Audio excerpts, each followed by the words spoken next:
4 true night shift horror stories from real workers. The gas station clerk found the body at 3:47 a.m. November 12, 2019. Route 66. Find everything you need? Outside Amarillo, Yeah, just these. Texas. That'll be A $6.49. man walked in, Here you go. covered in blood. Not his own. He asked for cigarettes. Paid cash. The clerk watched him walk into the desert. Called police. They found a car 2 miles out. Engine still running. A woman inside. Stabbed 17 times. The man was her husband. He'd killed her. Stopped for cigarettes. Then kept driving. Police caught him 3 hours later. Still had the murder weapon. Still had the receipt. The clerk had sold cigarettes to a murderer minutes after he killed his wife. And had no idea until police told him. These are 4 real night shift horror stories. For workers. For incidents. All documented. All terrifying because they actually happened. While the world slept. While someone was working. Alone. Story 1. The cigarette tear Satan Marcus worked the overnight shift at a gas station on Route 66. Small place. Middle of nowhere. Between Amarillo and New Mexico. Traffic was light. Mostly truckers. Occasional locals. Nothing unusual. Nothing dangerous. Just boring. Routine. Until November 12, 2019. He'd worked there for 3 years. Night shift. 11 p.m. to 7 a.m. Knew the regulars. Knew the patterns. Tuesday nights were quiet. Boys. He'd stock shelves. Watch movies on his phone. Make coffee for truckers. Easy money. Safe job. Or so he thought. At 3:47 a.m., a man walked in. Marcus looked up. The man was covered in blood. Hands. Shirt soaked. Marcus froze. The man walked to the counter. Asked for Marlboro Reds. Pack of 20. Marcus didn't know what to do. The man seemed calm. Not aggressive. Not threatening. Just bloody. Marcus thought maybe an accident. Car crash. Injury. He asked if the man was okay. Needed help. Ambulance. The man said no. Said he was fine. Took his cigarettes. Marcus watched him walk into the parking lot. Get into a car. Drive away. Heading west. Marcus stood there. Confused. Something was very wrong. He called police. Reported what he saw. Described the man. The blood. Car. License plate he'd memorized. Police said they'd check it out. Told Marcus to lock the doors. Stay inside. They'd send an officer. 20 minutes later, police called back. They'd found the car. 2 miles west. Engine running. Woman inside. Murder. The man Marcus sold cigarettes to had just killed his wife. Driven away. Stopped for cigarettes like nothing happened. The killer's name was Robert Dennison. 43 years old. Married 15 years. No history of violence. No warning signs. That night he and his wife argued. It escalated. He grabbed a knife. Stabbed her 17 times. Then got in the car. Started driving. Decided he wanted cigarettes. He didn't run. Didn't hide. Just kept driving west. Police caught him 3 hours later. Outside of Tucumcari, New Mexico. Still had the knife. Still had blood on him. Still had the receipt from the gas station. In interrogation, he was calm. Cooperative. Confessed immediately. Showed no remorse. No emotion. Said they'd argued about money. About kids. About the future.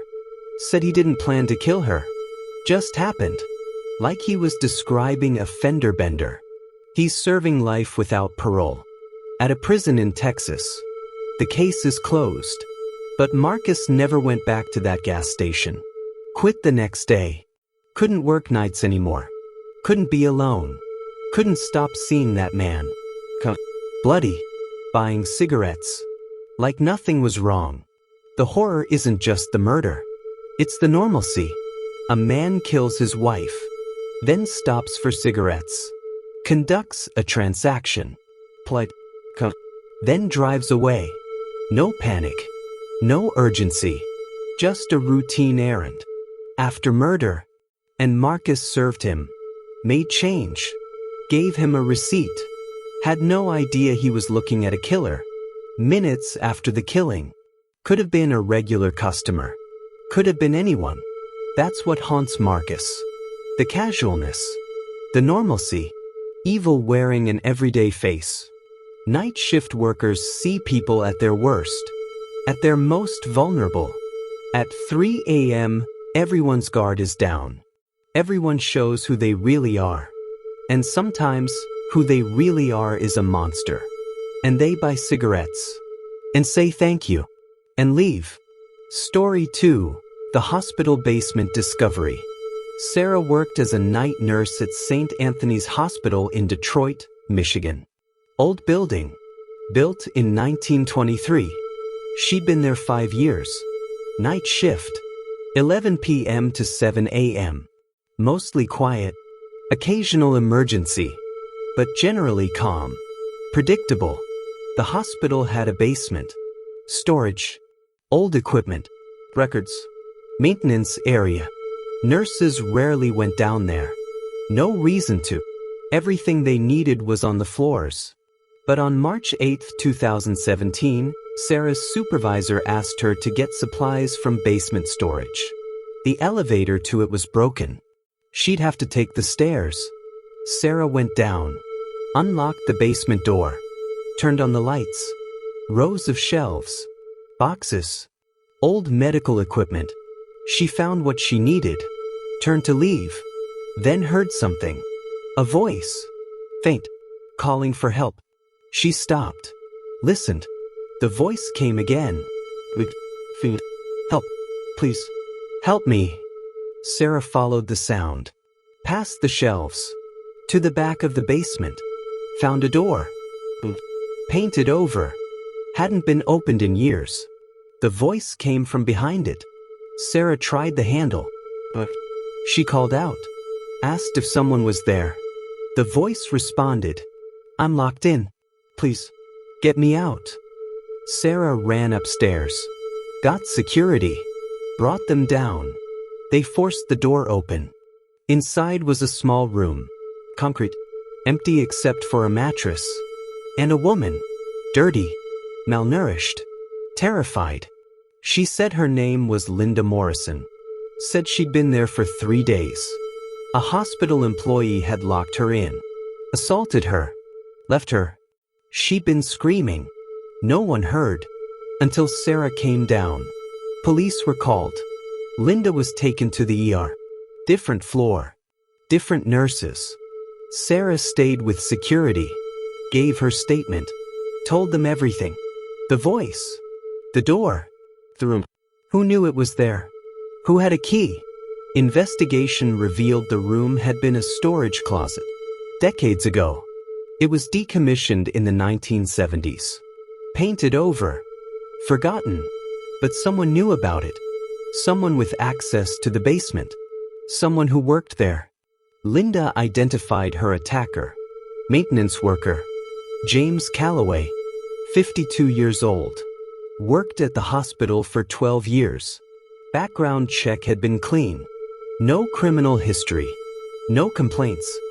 He'd been a trusted employee. He'd approached Linda outside the hospital.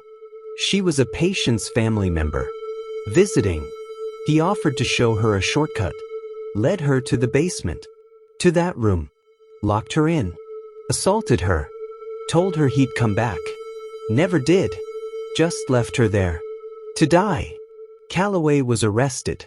Charged with kidnapping, sexual assault, attempted murder. He pleaded guilty. Sentenced to 35 years. He's still in prison. Linda survived. Traumatized. But alive. Because Sarah went to the basement. Because Sarah heard her. The hospital sealed that room permanently. Filled it with concrete. Made sure it could never be used again. They reviewed all basement access, all keys, all forgotten spaces. Found 3 other decommissioned rooms, all sealed now, all made inaccessible. Sarah continued working there. Different shift. Couldn't work nights anymore. Couldn't go to the basement. Couldn't stop wondering. How many times had she walked past that door? How long had Linda been screaming before Sarah heard her? What if Sarah hadn't been asked to get those supplies? What if the elevator had been working? Linda speaks publicly now. Advocate for hospital safety. For background checks. For eliminating isolated spaces where predators can hide. She says Sarah saved her life. Sarah says she was just doing her job. But she knows. 3 days. In darkness. In silence. In a forgotten room. Until someone finally heard. The horror is in the spaces we forget. The rooms that get painted over. The corners no one checks. The basement areas where anything could happen. And sometimes does. While a hospital operates above. Saving lives. Unaware of the horror below. Story 3. The security guard's discovery. Tom worked overnight security at a shopping mall in Boise, Idaho. Town Square Mall. Built in 1988. For stories. Anchor stores. Food court. He'd worked there for 8 years. Quiet job. Walk the floors. Check doors. Make sure everything was locked. No shoppers. No noise. Just empty corridors. Closed stores. Him and the silence. On June 3, 2016, Tom was doing his 2 a.m. round. 3rd floor. Walking past the women's restrooms. Heard water running. He stopped. Listened. Definitely water. Someone left a faucet on. He'd have to turn it off. He entered the restroom. Lights were off. He turned them on. Checked the sinks. Off. But water was still running. He followed the sound. To the last stall. Door closed. Water was coming from under it. Pooling on the floor. Tom knocked. No answer. He pushed the door. It opened. A woman sat on the toilet. Fully dressed. Slumped forward. Not moving. Tom called out. No response. He touched her shoulder. Cold. She was dead. Tom backed away. Called 911. Stayed in the restroom. Didn't touch anything else. Police arrived. Paramedics. They confirmed what Tom already knew. The woman was dead. Had been for hours. Investigation revealed her identity. Patricia Crane. 38 years old. Local woman. She'd come to the mall that afternoon. Security footage showed her entering. Never showed her leaving. She went to that restroom around 5 p.m. Mall closed at 9 p.m. She was there the whole time. While the mall closed around her. Autopsy showed drug overdose. Heroin. She'd gone to the restroom. Used. Overdosed. The toilet kept running. Overflow valve stuck. Water ran for 9 hours. Until Tom found her. The horror for Tom wasn't just finding a body. It was the timing. He'd walked past that restroom 6 times during his shift. At 10 p.m. Midnight. 1 a.m. 2 a.m. when he finally checked. She'd been there all along. While he walked by. While he did his rounds. While he thought the mall was empty. Security protocols changed. Restrooms checked before closing. Every stall. Every floor. Make sure everyone's out. But that doesn't help Patricia. Who carries the image of finding her. Who wonders if he'd checked earlier. Could he have saved her? Would she still be alive? Patricia's family came forward after the news. Said she'd struggled with addiction. Had been clean 6 months. Relapsed. They hadn't known. Thought she was shopping. Getting back to normal life. Instead, she died. Alone. In a mall bathroom. While the world moved on around her. Tom still works there. Different shift now. Evening. 6 p.m. to midnight. Not overnight. Can't do overnight anymore. Can't walk those empty corridors. Can't check those restrooms without seeing her. Slumped. Cold. Dead while he walked by. The mall operates normally. Shoppers don't know. Don't think about it. A woman died there. Hours passed. A mall closed. Opened. Shoppers came and went the next day. Until a security guard finally looked in the right stall. At the right time. And found what everyone had missed. Story 4. The Warehouse Forklift. Daniel worked night shift at a distribution warehouse in Memphis, Tennessee. Massive facility. 500,000 square feet. Rows of shelves. Forklifts. Conveyor systems. Night crew ran smaller than day. About 20 people. Loading trucks. Moving inventory. Preparing for morning shipments. On September 19, 2018, Daniel was operating a forklift. Moving pallets. Standard work. He heard shouting. Turned. Saw workers running. Toward the back of the warehouse. He parked the forklift. Ran too. They found another forklift. Crashed into shelving. Driver slumped over the wheel. Not moving. Workers pulled him out. Started CPR. Someone called 911. But it was too late. The driver was dead. His name was Marcus Webb. 46 years old. Heart attack. While driving the forklift. Lost consciousness. Crashed. The forklift kept running. Pinned against the shelving. Until someone found him. What made it horror wasn't just the death.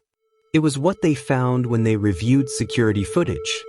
Marcus had been dead for 43 minutes before anyone noticed. The forklift crashed at 1:14 a.m. Workers found him at 1:57 a.m. For 43 minutes, the forklift sat there. Engine running. Marcus dead at the wheel. And 20 workers moved around the warehouse. Walking past. Working nearby. No one noticed. No one checked. The warehouse was huge. Rows of shelves created blind spots. Forklifts were common. Seeing one parked wasn't unusual. The noise of operations masked everything. Conveyor belts. Other forklifts. Loading trucks. No one heard the crash. No one saw Marcus slumped over. Investigation showed Marcus had a heart condition. Didn't disclose it to his employer. Shouldn't have been operating heavy machinery. But he needed the job. Needed the insurance. So he hit it. And it killed him. OSHA investigated. Cited the company. Inadequate supervision. No buddy system. No regular check-ins. Workers too spread out. No accountability. If someone disappeared for an hour, no one would notice. And Marcus proved it. He disappeared. And no one knew for 43 minutes. The warehouse implemented changes. Check-in systems. Every 30 minutes. Workers confirm they're okay. Buddy systems. Work in pairs when possible. Alarms on forklifts. If stopped for more than 5 minutes, alarm sounds. Alert other workers. But it doesn't bring Marcus back. Doesn't change that he died alone. In a warehouse full of people. And no one noticed. For 43 minutes. His family sued. Settled. The money doesn't replace him. Doesn't change what happened. Daniel still works there. Same shift. Same warehouse. Different feelings. He knows now. In a building full of people, you can still be alone. You can die. And no one will know. Not immediately. Not for 43 minutes. Not until someone happens to walk down your row. Happen to look. Happen to notice. Night shift is isolating. Even with coworkers. Everyone's in their own area. Doing their own work. Headphones in. Focused. You could be dying 20 feet away. And no one would know. Not until they need something from your area. Not until they wonder why you're not responding. Not until they finally check. Marcus died surrounded by people. And alone. That's the horror. That's what keeps Daniel awake. knowing that could be anyone, could be him, could be any of them, working the night shift, in the vast emptiness of a warehouse, with people nearby, but truly, terrifyingly alone. These are 4 true night shift horror stories from real workers. Marcus the gas station clerk served a murderer. Sarah the nurse found a woman imprisoned in a hospital basement. Tom the security guard discovered a body that had been there for hours. Daniel the warehouse worker learned his coworker died alone surrounded by people. All real, all documented, all prove that horror doesn't need darkness or isolation. Horror happens in gas stations, in hospitals, in malls, in warehouses, places that operate 24 hours, where workers are alone, or feel alone, even when they're not. The horror is in the proximity. A murderer buying cigarettes, a victim screaming in a basement, a body in a bathroom stall, a dead man at a forklift, all while life continued around them, while workers did their jobs, while systems operated, while everyone assumed everything was normal. Night shift workers see things, find things, experience things that day shift never does. The world is different at 3 a.m. People are different, situations are different, and sometimes horror is just a transaction away, just a door away, just a stall away, just a row away. So you just watched 4 true horror stories from night shift workers who experienced real terror on the job. A gas station clerk served a murderer. A nurse found a woman imprisoned for 3 days. A security guard discovered a body that had been dead for hours. A warehouse worker's colleague died and no one noticed for 43 minutes. If these real stories made you grateful you work day shift, annihilate that like button. Obliterate it like evidence that should have been found. Destroy it. Want more true horror from people who work while you sleep? Smash that subscribe button and demolish that notification bell. Because we're bringing you real accounts from real workers who lived through actual terror. Drop a comment. Do you work night shift? What's the creepiest thing you've experienced? Tell us. Your story could be our next video. And tag someone who works nights. Let them know they're not alone. Share this everywhere. Because night shift workers are vulnerable. Because Marcus still can't work nights. Because Sarah heard Linda screaming. Because Tom walked past that bathroom 6 times. Because Marcus Webb died surrounded by people. Awareness matters. Here's what should terrify you. That murderer was calm. Linda screamed for 3 days. Patricia was there while the mall closed and opened. Marcus Webb's forklift alarm didn't exist. Systems failed repeatedly. These aren't urban legends. These are police reports, OSHA investigations, court cases, real documentation of real horror. And the worst part? Right now, somewhere, a night shift worker is experiencing something terrifying. Someone is working alone. Someone is in danger. Someone needs help. Just like these 4 workers. Night shift isn't just lonely, it's dangerous. Not because of darkness. Because of isolation. Because help is far away. Because no one's watching. Because horror happens when no one's looking. More true night shift horror coming. Stay safe. Check on your coworkers. Trust your instincts. And remember, if you work nights, you're never truly alone. Sometimes that's comforting. Sometimes that's the horror